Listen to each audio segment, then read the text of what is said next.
Hello and welcome to a conversation on the Daily Bern. I'm your host, Eric Miller, joined today by yet another awesome guest from Refuse Fascism. I absolutely love the work you guys do. Invaluable, amazing, inspiring. Samantha Goldman. How you doing, Samantha? I'm good. How about yourself? Doing well. I mean, as well as can be expected. Right. It's we were talking a little bit before we went live here, and it's fucking crazy. Like I know. Well, let me get your thoughts on it. I know Refuse Fascism has been around, and on the front lines, literally, of this fight. Hashtag Trump Pence out now for pretty much since his inauguration, if not before. I think having protests around the country in D.C. and Philly. You're in Philly. Refuse Fascism Philly. There's chapters all around the country, and you've been screaming it. We've all been screaming it. Refuse Fascism has been screaming it for years, and then what happened yesterday happened. What's that feel like? It's, some people have said, is it a I told you so moment, and I I don't see it so much that way. I see it as, look, you don't want to be right, right? You'd rather have sounded the alarm and been wrong than be sounding the alarm about the reality of the situation and not have people respond. And I think that this is it's a very dangerous moment that has come to pass where you had a coup attempt. There is no other way to say this. You had the president of the most powerful country in the world call forth and unleash mobs to storm the Capitol. This was a coup attempt. And even for those of us who have been calling this fascist for 4 years, we started before the inauguration. We said that we needed to stop this fascist regime before it started. Mm-hmm. And think about the harm that could have been stopped had people answered that call. Yeah. And we're in a situation now where no one can deny what happened yesterday. No one can deny that this was an attempted coup and that the danger is not over. And that's really, what I hope we can talk about is the danger of normalizing this, of going back to normal, of saying there's only 13 more days of sitting by. Yeah. Yeah. Thanks for sharing that. It's analogous to, like, I just thought of this as you were speaking. If you have a family member whose health is failing and their death is inevitable, you're still not prepared for it when they die, right? You've been feeling it all along, and then when it happens, it's still a jolt to your system. So that coup attempt yesterday, that insurrection, was a holy shit. This is like you said, you don't want to be right, but it's jarring and heartbreaking, and that's the people's house. I'm preaching to the choir. I want to, before we get too much further, I want to mention, and I'll pull it up a couple of times. It's the Refuse Fascism website. It's really fantastic, and there are events happening as we speak, in multiple cities, and you're starting to plan more for this Saturday, right? So go to refusefascism.org. There's news and there's an events tab. I know there's one in LA and I think DC already on for this Saturday. I'm assuming there's going to be, ones popping up in many major cities. Is that fair to say? Yeah, we'll talk more about it, but I do want people to know that, the slogan is up there. Now is the time to act. No to a fascist coup. Trump Pence out now. And really, this Trump Pence out now in the name of humanity. We refuse to accept a fascist America. This is a demand that needs to be resounding right now. And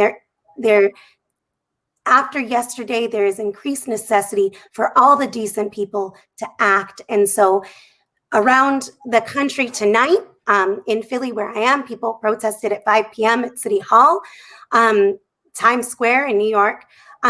then this Saturday, we're calling people to protest this Saturday. And the two locations that have spots are New York City, 2 p.m., Times Square, and then there's going to be a car caravan in Los Angeles. And people should stay tuned to refusefascism.org for more events.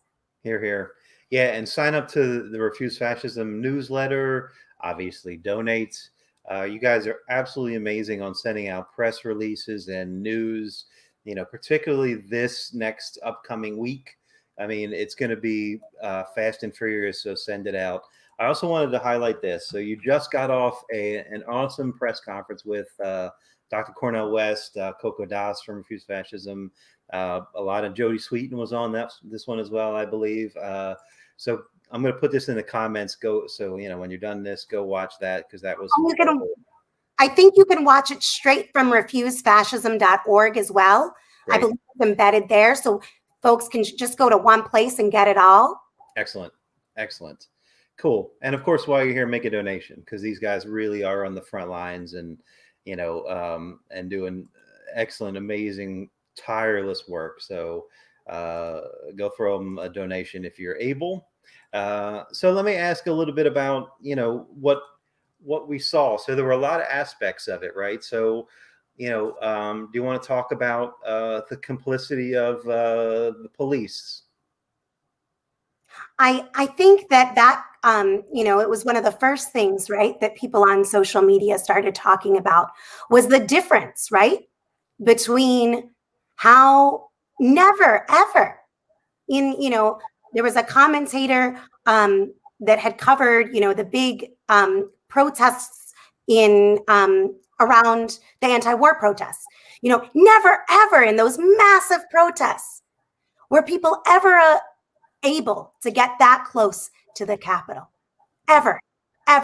You think about the tremendous and righteous protests for Black Lives Matter, for George Floyd, for Breonna Taylor throughout this summer, and the brutality that was inflicted on peaceful protesters, the absolute brutality. And then you see, basically the carpet rolled out for gunned up, Confederate flag waving thugs. We're talking about people who, I'm not sure if you saw, but you had people wearing shirts that say Camp Auschwitz. Right. Amazing. Yeah, so and they were the fact, that they were able to be in the main chamber, that no charges, have been it is a stark comparison in treatment, but I think that it has everything to do with where this came from. That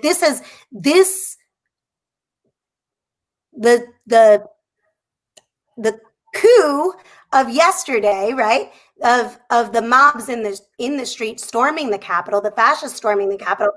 That it is no surprise that it got to that point, in the sense that you had the president calling for it, that you had Trump calling for it, that you had pre-game protests, that I'm calling them. You had the December 12th and the protests before that, where you had speaker after speaker saying fight for Trump,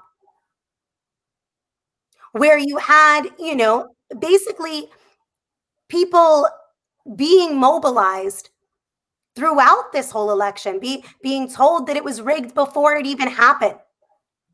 Right. Before the election even took place. You had him repeatedly saying that, he was never going to concede, that there would be no peaceful transfer of power.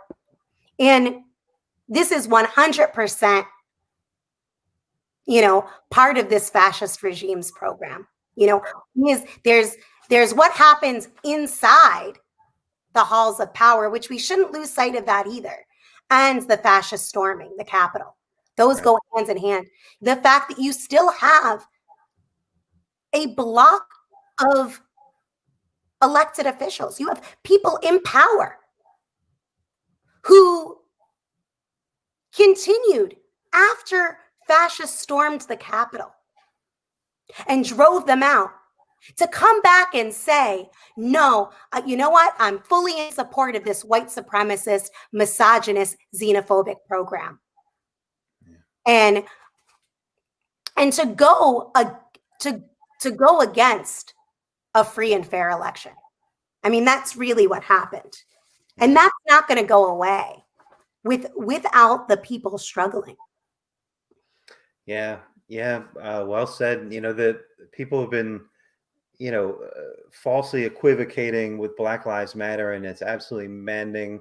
There's also, the treatment that Standing Rock protesters, and you said righteous protesters, right? A stark difference. It couldn't be more black and white. Sorry for the bad pun, but so incredibly stark in the difference of treatment. They literally rolled out the red carpet for these folks yesterday, and that photo of the Confederate flag in the Capitol is just heart-rending. Like, I can't imagine, that's one of my white privilege things. I can't feel that as deeply as others feel that, but I feel it. That's brutal. Let me ask about the history of the opposition to Donald Trump, right? So, it was 2 days ago, 3 days ago, when he made that phone call to the Secretary of State of Georgia, and that's not even the news cycle anymore, right? And House Democratic leadership did nothing about that, right? Now they've stormed the Capitol, literally defaced, violated Nancy Pelosi, the Speaker's office. I'm not a fan of her, but it's not about that, right? But they violated her office, literally, right? And she came out today to full-throatedly say, we're going to wait and see if the Democrat or the Republicans, go for the 25th Amendment.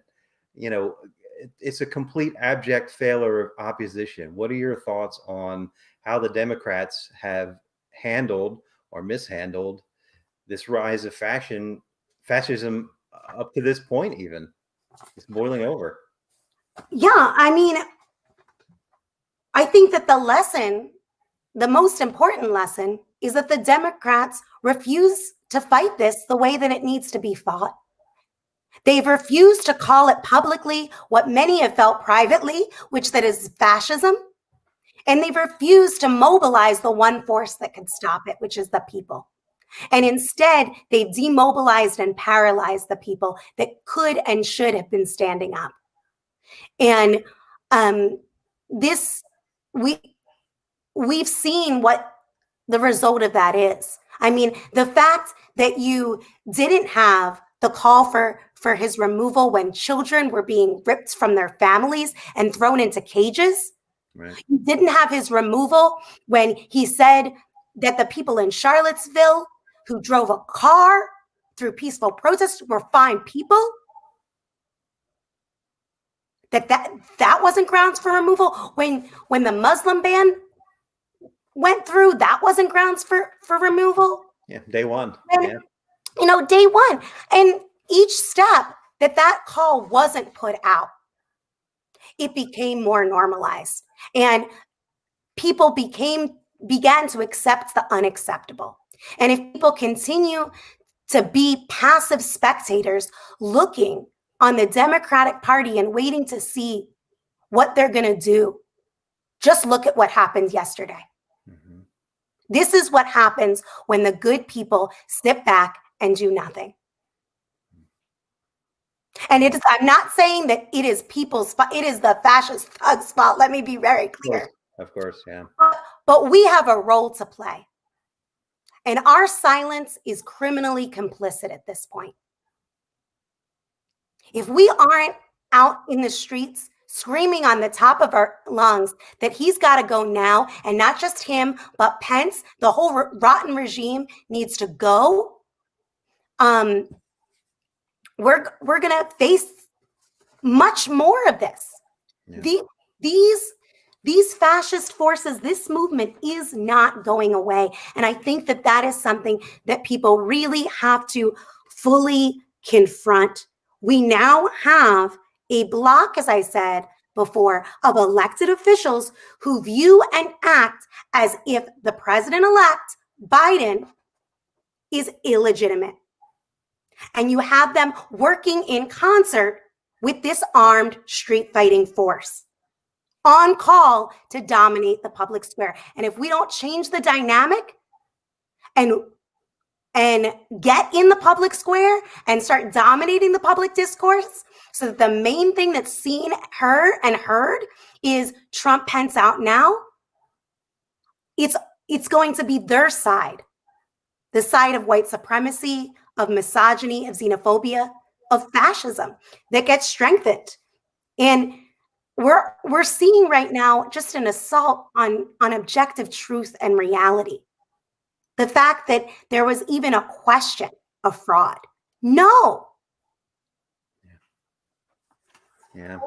Now we're in a situation where there's 13 days, in which he and or his followers present a danger to all of humanity. What could happen in the next 13 days cannot be underestimated. Right. Yeah. And he's certainly a spiteful individual, right? And it's it's a heightened danger for these next 13 days. But like you said, it's going to remain a danger on day 14 if we're lucky, right? Absolutely. Because you think that they're going to let Biden rule? I mean, you still have the majority of Republicans that were polled. I'm sorry that I don't remember the poll. I hate mentioning polls and not citing it, but I'm going to do it. So I apologize. We're all friends here. I can put it in the comments later. But the majority of Republicans blamed Biden for what happened yesterday. Right. And I do want to say, there was one other thing I wanted to say about the Democrats, if you don't mind. Please, please. I think one of the most dangerous things prior to what happened, beyond the not calling for and mobilizing for his immediate removal, is that instead we were fed a cry for unity and reconciliation. And there can be no reconciliation with fascism. Right. There can be no reconciliation with people who want women to be thrown back to the dark ages, who want LGBTQ people not to just be thrown back into the closets, but to be erased from public society, who long for the days of the Confederacy. Let's be real. Who would have been the people cheering as Black men were lynched. There can be no reconciling with those forces except on their terms. And this is a very dangerous thing, and we really should be very firm, the decent people, everyone who's viewing this, that there can be no reconciliation with fascism. There can be no reconciliation with people who don't believe that Black lives matter, who don't believe that women are full human beings, who don't believe that immigrants are full human beings that, deserve the right to live. This is what we're facing. And no, we got to be firm in that. Yeah. So I just wanted to put that out there. No, I appreciate you saying that. I couldn't agree more. And there's, that's one of the big things, one of the big issues in our modern sort of, media ecosystem is, the remediation of villainous Republicans, right? So there's a difference in, if someone, is seeking absolution or forgiveness, right? Hey, I was conned, right? Tell me what Black Lives Matter means. If someone wants to learn and grow, that is one thing. And, I don't want to speak for you, but, who wouldn't be open to that? Of course, right? But, it's to remediate a guy like John Bolton, for instance. John Bolton's on CNN more than anybody these days, right? And that dude should be a war criminal, right? So, it's interesting watching all these rats jumping off the Trump ship right now, the Mick Mulvaney's and so forth, right? They're going to be on Dancing with the Stars, and they're going to be paid contributors to CNN in 6 months, right? And they're going to be fully remediated. They're going to be sharing candy with Michelle Obama, and it'll be like, oh, they were great, right? But they wouldn't have sought that forgiveness, and they wouldn't have, been repentant or whatever, right? Which is entirely on them. But like you said, we need to remain vigilant to not, just whitewash the Lincoln Project guys or whoever, right? Who have contributed to this 4 years of enabling this fascists. I mean, honestly, I'm saying this as an individual, not as refuse fascism. Look, I have a lot more respect for some of these never Trumpers than I do for some of the Democrats that never said, this guy's got to go, and he's got to go now. And I'm just being honest. And I am like on the opposite side of the spectrum, but I have a lot more respect for that and then people who will not call this out, who will not say that this regime needs to go. So that's just a slight difference that I had with you. But I think this point that what you're talking about is the rehabilitation of these fascists and their enablers. And I think it's extremely dangerous. I mean, what happens when there is no accountability is you have people looking back with nostalgia for George W. Bush, a war criminal who deserves no respect.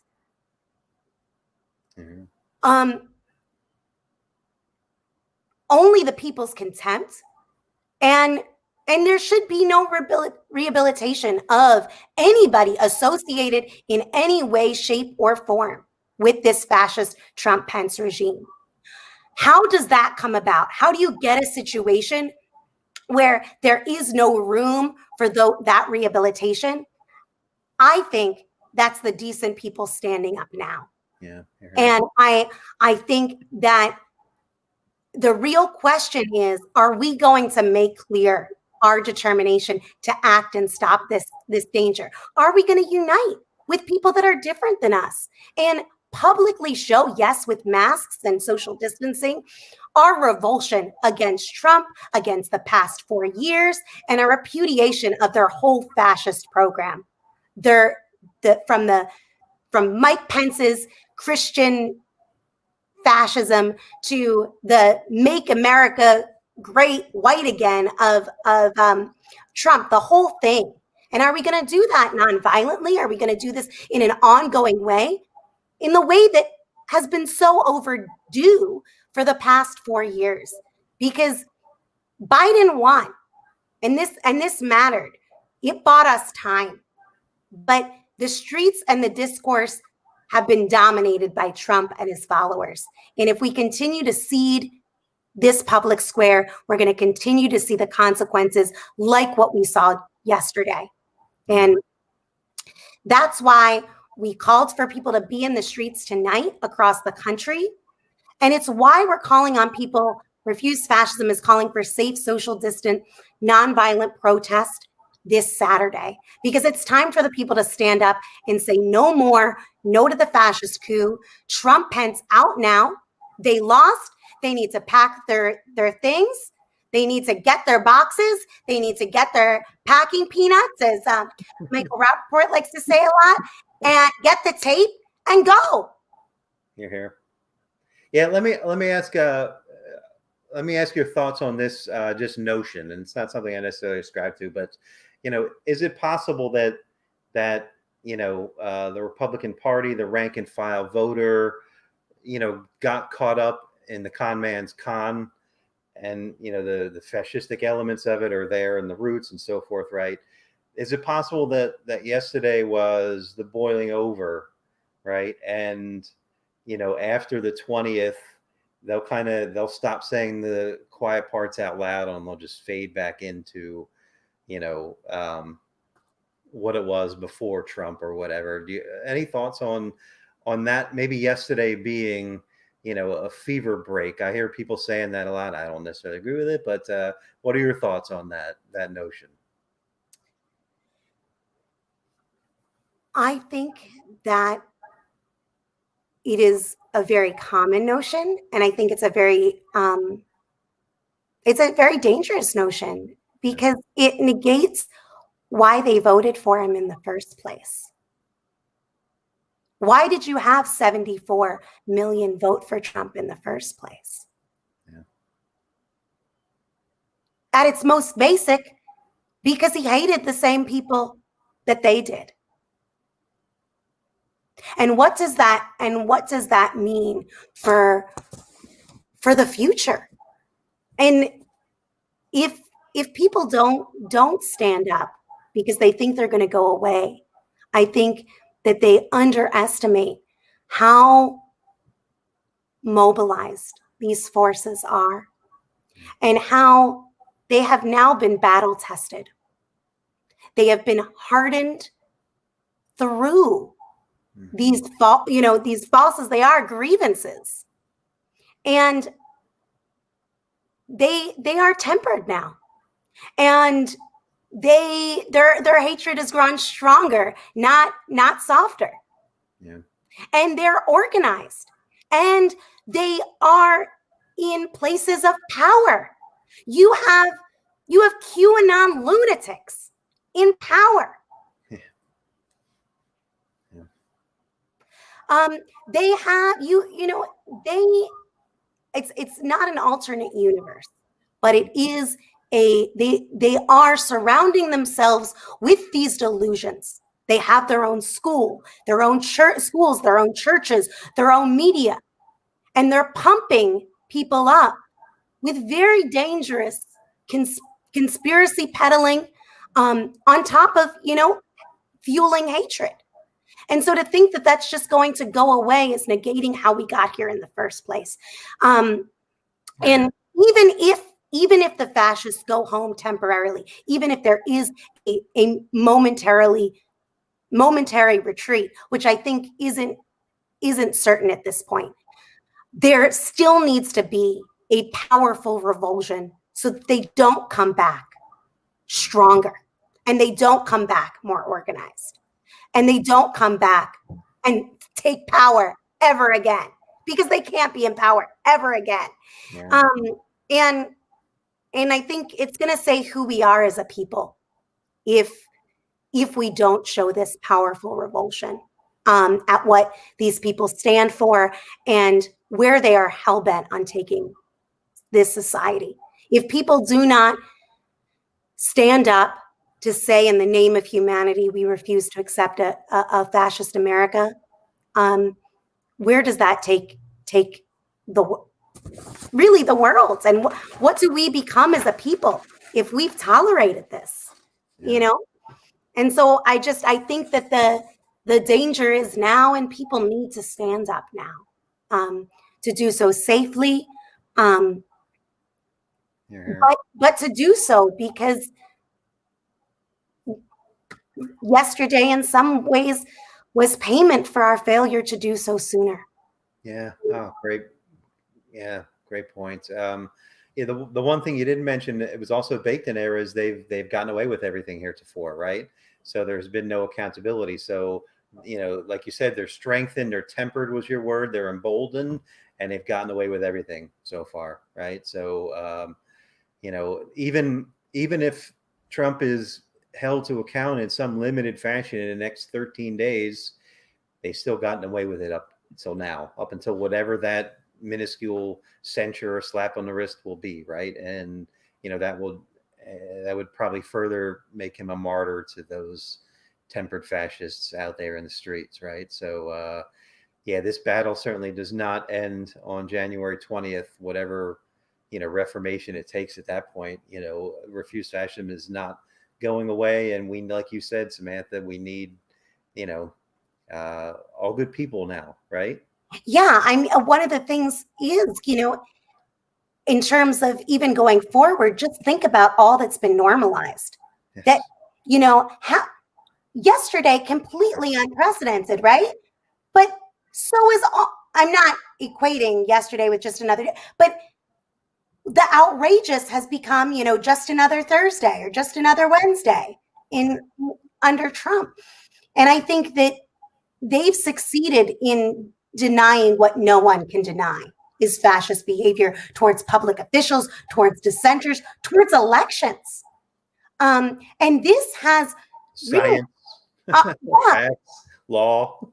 exactly. Shredding of government norms being totally normalized. And this has ominous implications, not just for the next couple weeks, but going much, much further if it is not opposed in the streets. You're here. Yeah. And I want to continue that conversation with you and Refuse Fascism as we move into 2021. I could talk to you all day. I appreciate the work you do, the work your group does, Carl Dix, the whole team. You guys are absolutely incredible. Invaluable.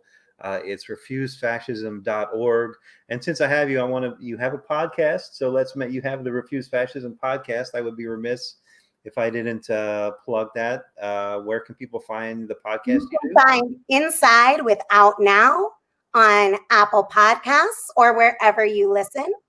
You can also find it at refusefascism.org, but your favorite, listening platform, whatever it is, encourage you to subscribe, to rate and review to help us reach more listeners. Awesome.